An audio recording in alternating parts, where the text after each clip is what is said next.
commission, and stop me if you have questions. Whoops. Oh, Brittany, I did it again. That's all right. See if I go back? Can't go back. That's okay. We can go from here. Sure. Yeah, we can go from here. The commission was formed before Mitch Daniels left office.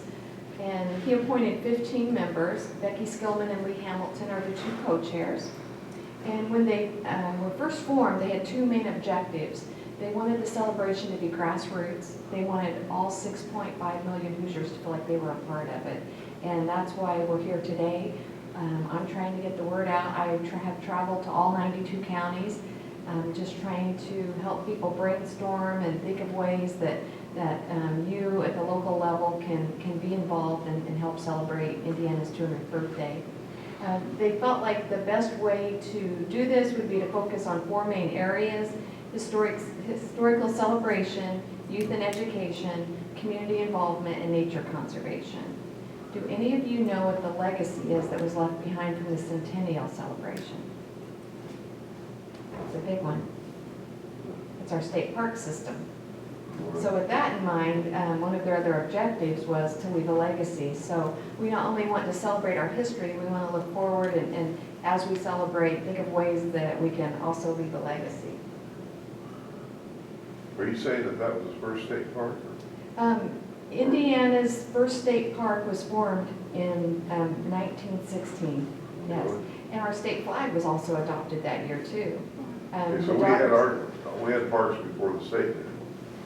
Well, this was the centennial. This was 100 years, at the 100th anniversary. I understand, but we had one in 1884.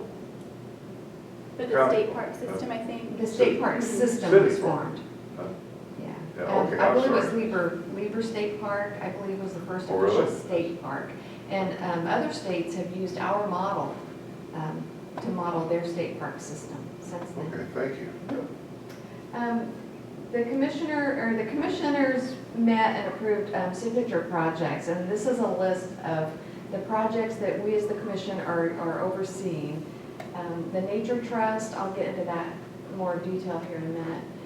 The Bicentennial Plaza will be on the west side of the State House. It's under construction right now. Brittany probably saw that the other day when she was in Indianapolis. They're tearing up the whole west side of the State House. There will be a water feature. There will be two beautiful pieces of art. Every county will be recognized in the landscape somehow. And we will dedicate that in October of next year. And then the State House Education and Welcome Center is a big one. It will be in the main floor of the State Library. We have partnered with Conner Prairie. So when children in the 4th grade travel to Indianapolis to tour the State House and to see how the state government works, they will tour the Welcome Center, and there are a lot of interactive stations, learn about the state, learn about the state government, and then look over to the State House and tour. The archives, we have not finalized those plans. We're in negotiations right now to purchase land in downtown Indianapolis near IUPUI, and we hope to break ground next year. Right now, our important documents are stored in an old RCA storage warehouse, is what I've been told, and that's just not appropriate. So we will have a state-of-the-art building where people can go and actually view this important documents, and they'll be well preserved there. But the torch relay is a big one. It's probably the one signature project that all Hoosiers will be part of or hear about. The torch will be lit in Corydon, the site of our first state capitol, on September the 9th of next year. And it will travel through all 92 counties in about a 6-week period. And as it travels through each county, we're hoping that it will be conveyed in a way that is unique to that county. And Brittany will get into the details here, how you're going to have the torch travel through your county.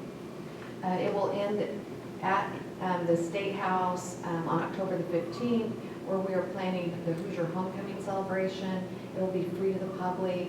We hope that families will attend from across the state, and we will also dedicate the plaza at that time. Any questions about the torch relay? Over on that. It's going to be big. You're going to hear all about it. I've been told that in Henry County, it will be in a biplane because of the Wright brothers, and in Kokomo, it'll be in a Haynes automobile, and it's gonna be fun. It will be in a canoe, it will be on an Indy car. Purdue University School of Engineering, they have actually designed the torch for us. It will have GPS capability. We're hoping it will be fueled with Indiana biofuel. We want it to be uniquely Hoosier, so it's going to be fun. It won't be your ordinary torch. The commemorative book Brittany mentioned is on display on the back table. We're very, very proud of that. We did not have access to funding until we were approved this past legislative session. So we didn't have the money to get the book started until July, and that would have been too late to have it ready for holiday season this year. So Tony George, I'm sure all of you know Tony George, he was generous and he donated the money so we could have the book published in time for holiday season. We were able to hire an Indiana publisher, MT Publishing. They are from Evansville. We hired an Indiana writer, and we were told that we could not have the book printed in Indiana because it was so expensive, and we said that's not acceptable. We want to give that contract to an Indiana print company. So MT Publishing, they were very generous. They donated $5,000, and the print company, I believe it's Jewett out of Farmersburg, near here, they came off their price by $5,000. So we were able to have the book, and it's beautiful. They did a fantastic job. We opened it up to Indiana photographers, both amateur and professional, to submit photographs from across the state. The governor released a press release asking for photos, and in 1 month we received 6,300 photos, and 550 photos are in the book. It's beautiful. The medallion, that's another Indiana creative piece too that we're very proud of. We partnered with Indiana Arts Commission, and we asked for Hoosier artists to submit entries. And we received, I believe, 63. I have a slide that will go into more detail. And we chose an Indiana artist, an Indiana mint company, a metal company will be creating the metal. And we were hoping to have it this month, but it looks more like December 10th is the date that we should have it available. And the art project is the Governor's Arts Awards. The governor gives arts awards every other year. So next year we're hoping to honor have a little bigger celebration than they normally have. We're partnering with Butler, and we'll have a big celebration at Butler, and it will be someone like maybe a David Letterman or someone like that will receive. You have to be present to receive the award, so of course it will depend on who's available out of the people who are nominated. And then the celebratory events, I mentioned the Hoosier Homecoming. We will also have the actual birthday party is a gala the evening before Statehood Day at the Coliseum at the State Fairgrounds. It will be a black tie ticketed event. Every county coordinator will receive a ticket, so Brittany will be there. I guess the hockey team will be playing, and so they'll have the ice on the floor, so they have to put the floor down, and it limits the seating when they do it that way. So tickets are going to be scarce. I believe we'll only have 1,200 to 1,300 tickets for this event, but it will be a black tie event. And then the next morning on Statehood Day, December the 11th or 16, we will have, we haven't named it yet, but it will be some type of praise or celebration of faith back at the Coliseum, free to the public, the next morning. So we hope a lot of people will come to that. There's the book. 248 pages, 15 essays by famous and everyday Hoosiers, 550 photos, and then 56 voices. It's not only beautiful to look at, I've read the entire book as we helped proof it, and I think people are going to really, really enjoy it. They're available at through MT Publishing. The Historic Bureau is selling them. They will also have the medals available for this Historic Bureau or through banks across the state, and you can also get the medals. That's kind of skewed. It's actually round. That was oval. Oh, it's round on that. On the computer, it's kind of squished. There were 64 submissions. And when the jury chose Donna Weaver as the artist, we contacted her and we said, could you send us a sample of your work? We just want to see it. And she said, well, you probably have one in your pocket. I designed the nickel, the new nickel. That is her design. And we found out she is a retired employee of the U.S. Mint. So we were just so fortunate that, number one, she was a Hoosier and that she submitted some entries to be considered. And she also designed, I believe, 10 of the state quarters. And you can see it's a beautiful work of art. The only difference in this image and in the final design, she added, I believe, it's like a feather and beads at the top for the Native Americans because they weren't represented in this design. This is how all of you can be involved. Legacy projects were created by the commission. A legacy project is an event or a special project. It could be something you're already doing, that you tweak it a little bit and make it relevant to the Bicentennial, and you receive the endorsement from the commission. And with the endorsement, you receive the official seal that you can use on any of your promotional items. We found that it helps with fundraising. If you approach people and say, this is an endorsed project by the Indiana Bicentennial Commission, it gives you just a little more, I call it gravitas, to ask, for donations. In Montgomery County, they asked if, Brittany, you've probably heard this presentation so many times. I feel bad repeating it because I know you've heard it so many times. It's a good story. But I love this story. Montgomery County, they asked, would rebuilding our clock tower on our courthouse be a legacy project? And I said, absolutely. So they applied for endorsement. They're going to have, a special dedication once it's complete. And they received the endorsement from the commission. And when Historic Landmarks saw that they received the endorsement, they contacted them and they said, we were so impressed, that you chose this as one of your legacy projects. We want to help. We have $70,000 if you can find a match. So they went back to the commissioners for the 5th time. They've been turned away 4 previous times. And the commissioners said, it's time. We will give you $40,000, and then the city of Crawfordsville pitched in $30,000.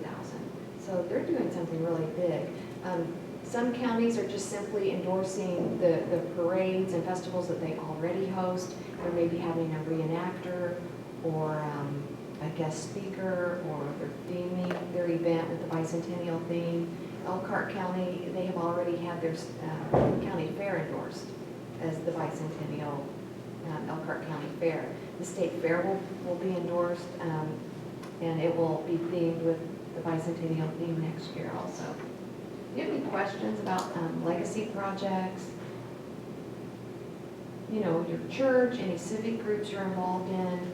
I'm sure you all are involved in some event during the year that could be endorsed. And for me, the most relevant reason, when the Bicentennial is over, we will create a book for the state archives that documents how our state celebrated. And every endorsed project will become part of that document that will become part of the state archives. And I always say, you're doing wonderful things, you should take credit for it, and just make it part of your county celebration. The application is very simple. I have helped several people complete them. It takes maybe 15 minutes to complete the application.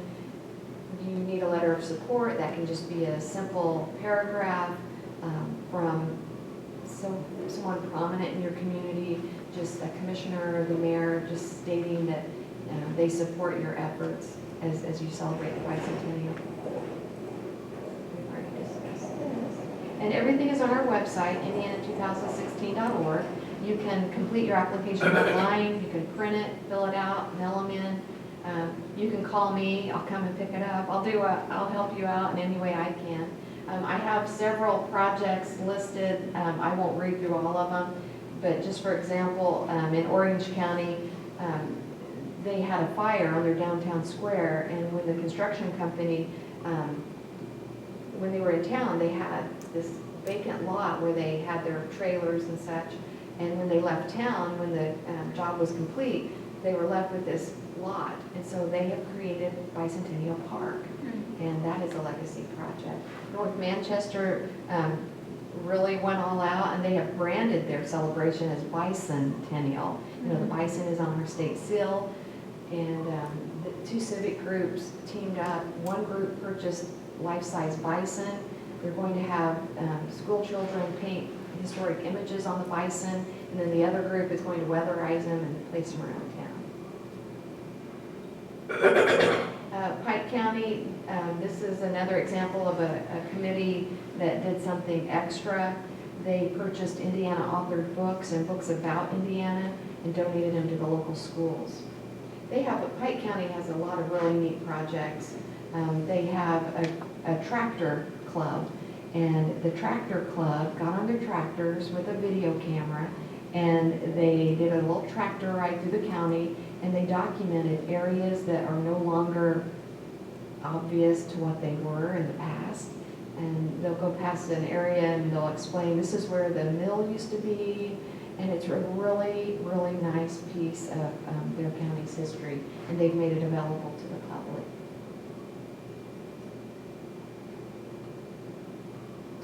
Fountain County is one where I did not have a county coordinator, and I keep people's names and where they're from as I meet people across the state. And I had met this lady in actually Montgomery County in Crawfordsville at a Historical Society brown bag lunch. And our county coordinator had to resign. He had other obligations. So I remembered I had met her. She was from Attica. And I called her and she said, well, I can't do it. But a group of friends and I decided to make a quilt. We're going to just do our own thing. And the Underground Railroad was big in their town, and she said the quilt blocks all represent signs or emblems that the Underground Railroad used. And I said, that's a legacy project. And so she didn't have a computer, so I filled out the application while I had her on the phone, and it received endorsement. And again, people are doing wonderful things. They just need to take credit for it. Orange County, again, restoring a historic fire truck.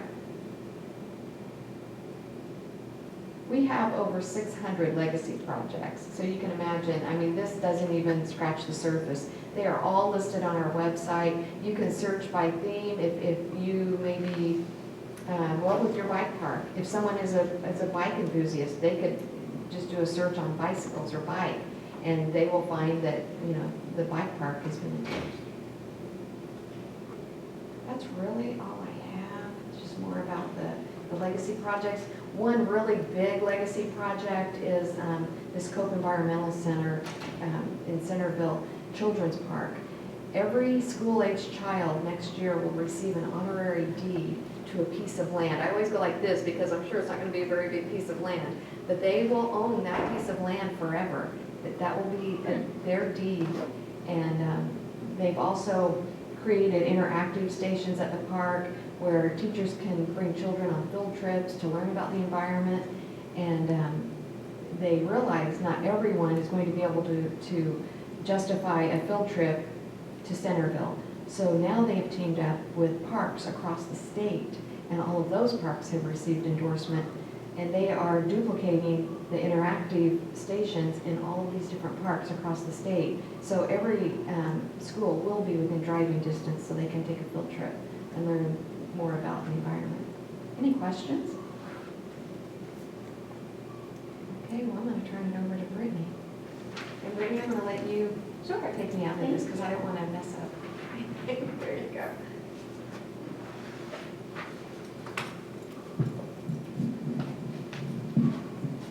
Okay, can you all hear me all right? Okay, good.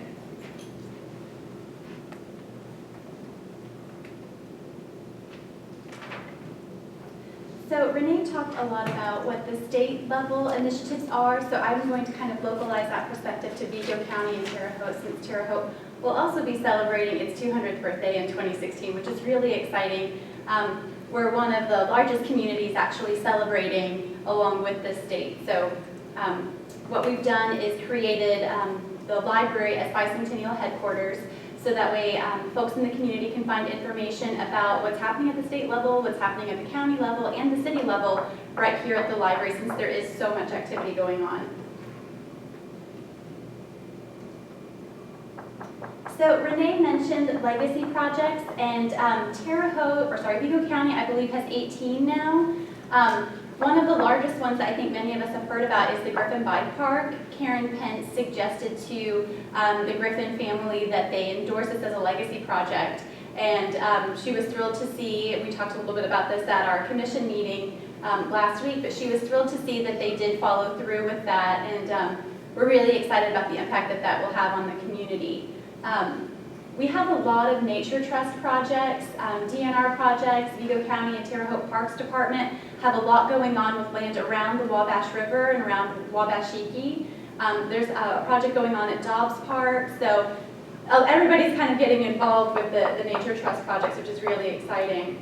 The Bellwether documentary is a team out of Brooklyn. They are relocated here and will follow the election in 2016 to kind of capture perspective of why Vigo County, or why this area has consistently picked in all but 2 elections the presidential candidate that has won. So it's really exciting to see if that will happen again. So the library specifically has applied and received endorsement for the Emerald Necklace George Kessler project. And what this is a really, really oversized, large-scale map of George Kessler, who's a landscape architect, his vision for how we might incorporate green space throughout Vigo County, well, Terre Haute, and starting at Fairbanks Park and going all the way up to Deming Park and kind of connecting with these larger spaces, these larger green spaces, creating this emerald necklace effect. And we've been working with Tom Rasnowski to raise awareness, as well as Pat Martin. Pat's really excited to see some of these plans that George Kessler had be implemented. So next year, we will have a big exhibition to highlight the map in the lobby, and then we'll invite school children from Vigo County Schools to come in and take a look at that and do a craft project about it. We're also, we received endorsement for the Historic Newspaper Digitization Project, an online exhibition, which I'll talk a little bit more about here later. But basically, it's a digitization project for newspapers from, well, the earliest newspapers that we have in Terre Haute, and getting those available online so that we can use those for research and for perspective moving forward. So we're pretty thrilled about that. So Torch Relay is really exciting, and we have a great committee here locally to kind of figure out what Vigo County is going to do. And this is sort of new information. We were just told Friday that we can start to release some information about what the Torch Relay might look like. We have it the evening of September 21st in 2016, and we're receiving it from the south end of town from Sullivan, and we'll have it for about 2 hours. So our plan is to bring it up the Wabash River on a hovercraft, and to have a celebration at Fairbanks Park. So we're really, really excited about this. And actually, a really great way for you all to get involved, or for you to kind of spread the word, is that we are currently still accepting nominations. We will do so throughout the end of January 2016. The deadline was just extended. So we have a little bit of time, but the nomination process doesn't take very long at all. And it's a great way to get local celebrities or local individuals who've had a really impactful legacy that they've given to the city or to the county, and they can be from all over the county. It doesn't need to be from Terre Haute. So this is a really great way to get those folks nominated and potential torchbearers. We will have a selection committee that will utilize a rubric that the state has implemented, so that way we have a pretty fair basis for the nominations. So we're really excited about that. One of the other things that I wanted to show you is what we've done here locally is to create TerreHaute2016.com, which is a way that we can communicate with folks about things that are happening, not only what the steering committee is putting out for 2016, but also what everybody else is up to. So you'll see here, like, we have a calendar of events where people can contribute their event. If you're doing something in 2016 and you have a Bicentennial theme to it, you're welcome to add it here so that we can continue to raise awareness. You can learn more about torch relay and legacy projects. Those will direct you to the indiana.org website, so that way you can get that information really accurately. You can submit event photos if you're out and about. This is a great way to do that, to capture history now. We are working with state archives to preserve our data, our emails, our photographs, our videos, all those kinds of things that we're doing now to get ready for our bicentennial. So that way, once we wrap it all up at the end of 2016, they will have that information for future generations. And you can also find out about the committees and who's involved and who you want to get involved.